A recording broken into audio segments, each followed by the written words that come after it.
In this video, I'm going to talk about body bracing, and that's particularly important when you've got a convertible. In the past, I've had some sleepless nights over this sort of thing, making the wrong decisions.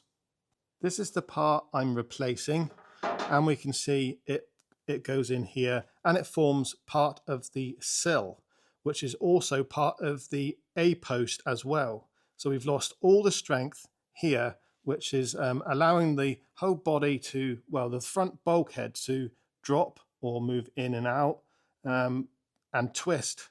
So we need to do something to stop that. Before I took the sill apart, I welded in some braces. This one here is setting the distance between these 2 points, and that's really important because if you're out just a couple mil on that, the door gap would be no good. If you're just working on a sill that doesn't separate the A post into 2 pieces, then that is most of the time all you need is that top bar. But when you remove the A post as well, then you need to add more. This second bar is what I added when I realized I had to separate the A post, and I could have gone from there to the bottom of there. I decided to go up a little bit to try and stop this dropping, but what I actually did in the end was I welded this bar into the floor, and what that is doing is establishing a distance between the sill and the A post. This needs to be maintained, and I'm holding the whole floor up with a jack and a bit of wood because this is then holding this up, because this will drop if you don't support it. The sill is what holds this up, and the sill can't support itself, it has to be supported. The floor will hold itself up to some degree, but it's not strong enough. If it drops 3 or 4 mil, then that's a big deal. So it needs to be supported. Notice that the car is supported on its wheels. It's supported via the suspension. I'm not jacking it up other than what you see there. I showed in the last video that I set the door gaps before doing anything, and I measured the gaps. So we've got a record of what all the gaps are. And also I'm keeping the door on. I haven't taken it off. It's where I left it. This door is a really good reference point. If I'm unsure about something moved, then all I have to do is shut the door, measure the gaps. It'll be very clear if something has moved or if it stayed in the same position. You could make this into an X pattern as well, but I recommend having this in a straight line from there to there because that's really important. It doesn't move, and the same at the bottom. The X pattern I don't think will keep this up. You're still going to need this bar to make sure that that stays in the right position. This bar here is welded to the sill. I could have extended that down to meet the floor as well, but it's important that the distance between the sill and the A post, that's the most important thing, because the floor can flex up a little bit.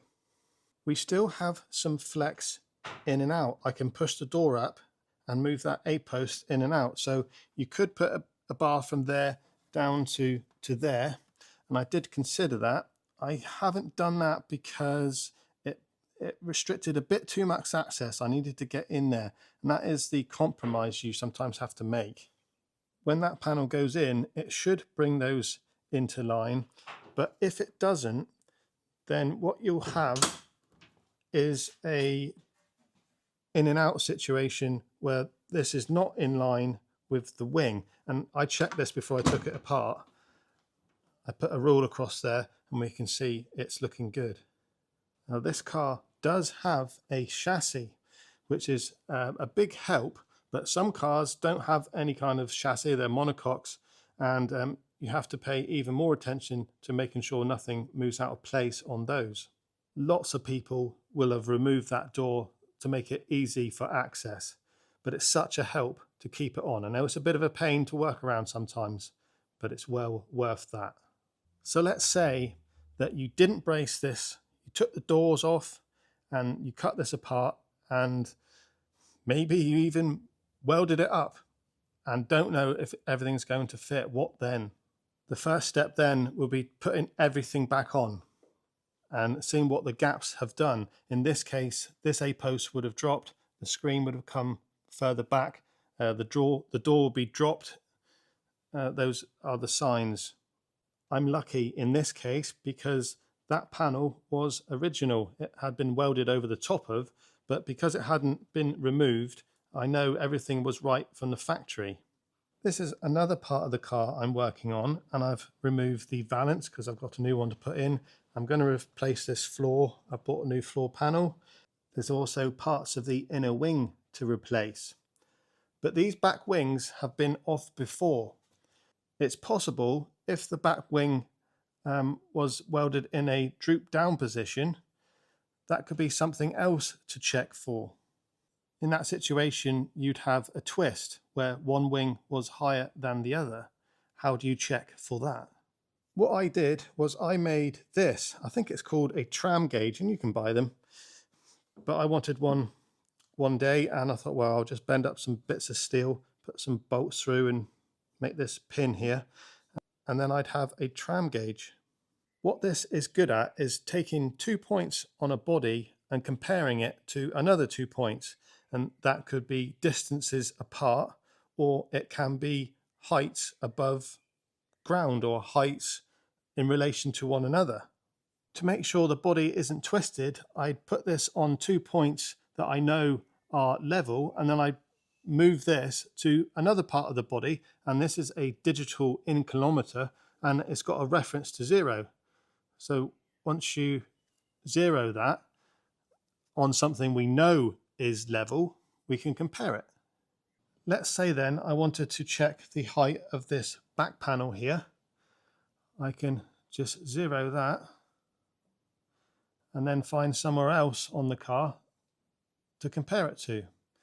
We can see that this is nowhere near level at the moment. I haven't got it set up level, but it doesn't matter.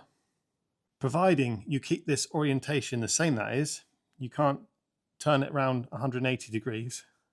Probably best to take 2 points off the chassis underneath and then go up to this panel. But you can take lots of different measurements from different places and make sure they all kind of make sense. You can cut different size bits of box section, different lengths, to do different situations. And what I like about this is it's sturdy. It's a bit heavy, but it's sturdy. And the ones that you buy, the tram gauges, are a bit flimsy, and I didn't really like how inaccurate they kind of were. Of course, the other use is measuring distances. So if I wanted to measure from somewhere there to over there and then compare that from there to there to make sure this back end is square, it's really useful for that, because it's really quite difficult with a tape measure to sometimes to find somewhere we can take measurements from. A tape measure, of course, needs a straight distance. It's no good if it has to go over the top of something, and that's where the geometry of this goes above whatever it needs to clear. In summary then, set the gaps, have the car on its wheels, keep the doors on, and brace the apertures. I've certainly had my fair share of stress over getting something like this wrong. It's not a fun place to be. But the worst thing you can do is weld it up in the wrong place. If you've taken everything off and everything's flopping around all over the place, it's a situation that can be salvaged without too much trouble. But if you've welded it in the wrong place, then good luck. Something I've also been doing is testing the tensile strength of seat belts. Anyone want to guess what load that broke at? I need to know what the difference is between a seatbelt dry and a seatbelt wet. For holding a panel in place, I use these type screws. Now, some people use these Cleco fasteners. I find that these don't pull the panel together tight enough. They're okay, but also they would stick out here, right? And if I wanted to test fit the outer sill, which I have done, then these would get in the way. For stopping rust, I paint on all the repairs Hydrate 80. It's the same stuff as Cure Rust. Goes on really thin, goes on fast. It's not like paint. It's much more convenient than that, and it doesn't go rusty, and that's what we want to prevent. when it comes to painting, this is really easy to sand off, and you can put your etch primer or epoxy primer onto the bare steel. The sill is now plug welded, and we should be able to remove this. Although when I put the outer sill on, I'm going to put this back just to relieve the stress on it. So door opening with the jack in place.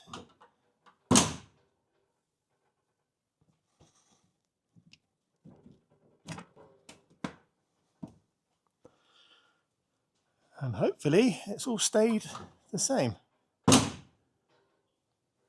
And I haven't touched these bolts.